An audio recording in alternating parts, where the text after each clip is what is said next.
So, okay, Kimo, let's talk about you. Howdy. Howdy. How did you start in game development? Like, at one point you realized, I want to be a game developer. At what point, man? I was probably like, I was a type. I have. Maybe I'll send you a picture of it later.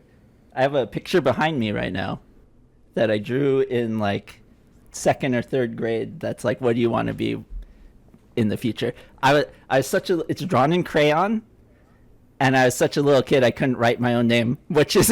Oh, that's adorable.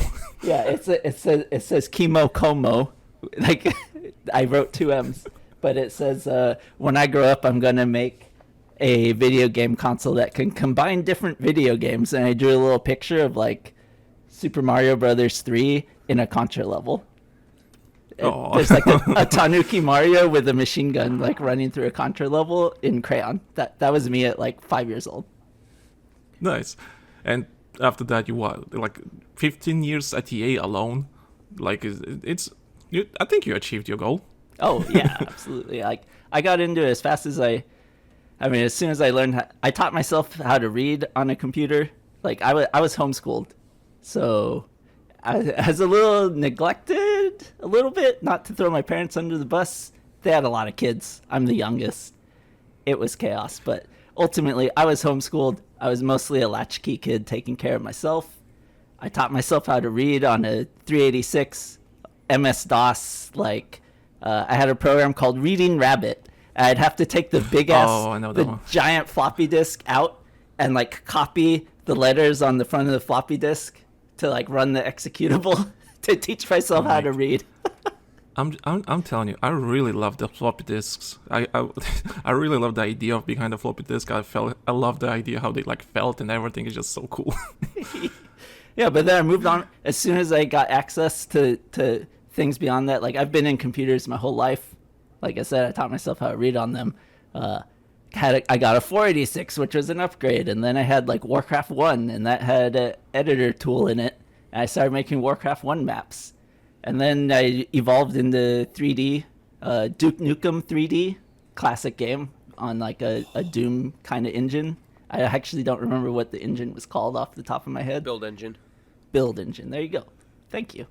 And yeah, I was like 11 years old, maybe 11, 12. And it's just like a whole new world opened up to me when I started learning how to do 3D levels in Duke Nukem. And it just changed the way like I thought about spaces and how things worked. It let me see behind the scenes of like, before that as a kid, like you don't know what the hell a game is. Like there's stuff moving that might as well be a real world in your brain. When it comes to video games like that, I remember when I was a kid, I used to mod FIFA games because I always wanted more teams and more leagues and everything. So I remember I was modding FIFA games, like adding teams from different countries and so on, just to make the game feel bigger. Nice. That's always been my thing with video games. I kind of want them to feel big and grandiose and all that kind of stuff. I want them to be somewhat alive, what they are. I mean, maybe that's why I really enjoyed RuneScape back in the day, because it was just a big open world. Mechanically, the game is not that interesting whatsoever. I get that. But the idea that it's just like a living, breathing world and people are just doing stuff, and it's quite fascinating to me. So that's why I like enjoy games that you can just like, explore the whole world, or just it feels like it's a living world. That's why I'm not really picky with my single player games these days, because I don't want to play the game just for the sake of being a single player game. I want to play that something like feels big and interesting and so on. I'm just sitting here recalling upon the old Red Alert 2 maps I used to make, where they were big enough you could send an army across, and by the time the army would get halfway across, you'd have built another one in order to send behind it in a second wave, and then a third and a fourth and a fifth, and like that was my jam back in the day, until I got into like Bridge Commander modding and stuff, which I'm actually back into doing now, which is wild. Awesome. Yeah. Speaking, did we talk about on Patreon about that, right? I think we did. What, the fact you coming back to doing modding? I think we did. I think I did. I don't remember. Yeah, I think we did.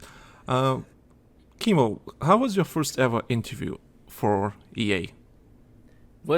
So here's the thing. It's The reason I'm asking that is because a lot of people, for example, try to get jobs in game development. Granted, Yeah. a lot of layoffs happening and everything, but people never understand that. So how was your first experience, interviewing for a job at EA? So I had a unique experience, I'd say, and I'm just gonna say it flat out. It's an experience that doesn't exist anymore. Sorry, guys or gals, people who want to get into games, but 20 years ago, totally different world than now. But to talk about it, so I started in QA, and that was a wild interview. At the time, all QA was in-house, which is another thing that is an extreme rarity now. But at its peak, there were almost 300 QA people in the building at one time. Jesus, okay. And so it was like basically a just above minimum wage job. I think it was better that it was like minimum wage was like $7 at the time, and they were paying 10, I think. So it was like, yeah, that's cool, and I get to play video games. I'll go do that. Yeah, I have a friend who says has people telling him like, "Oh, so you just play video games the whole day?" Yeah, clearly. Clearly. Yeah. So this is before I have the job, right? So I'm like, yeah, that's cool. I'll go do that.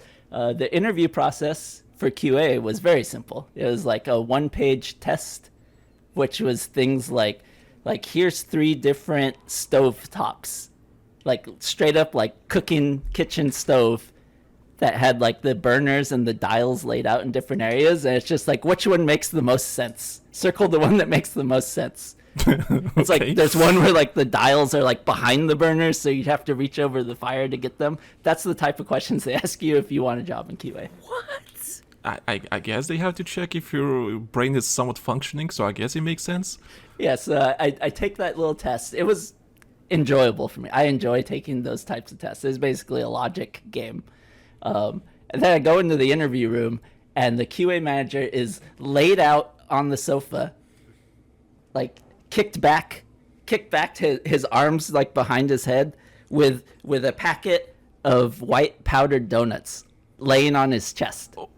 What an image. And I What go the in, fuck? and I sit down, and he picks up one donut and eats it. And he's like, What "Hey, the fuck? so you want to like QA games? What can you tell me about yourself?" And it's a totally basic interview at that point forward.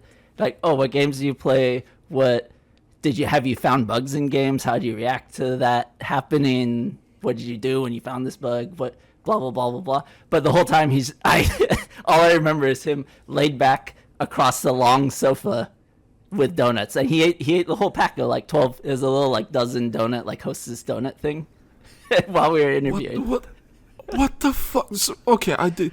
Okay. Have you heard stories about Activision and Ubisoft? Why were like really weird stories? How CEOs like steal breast milk, or they're being sexist, all that kind of stuff. Oh my god, that's creepy. Yeah. So this sounds like one of those type of things that like just creepy and weird. just I feel like he just described a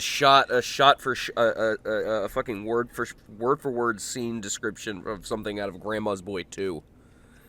Yeah, that sounds so fucking wrong. Just imagine you come to work and your boss is just literally just laying and you have glazed donut on your chest. What the fuck?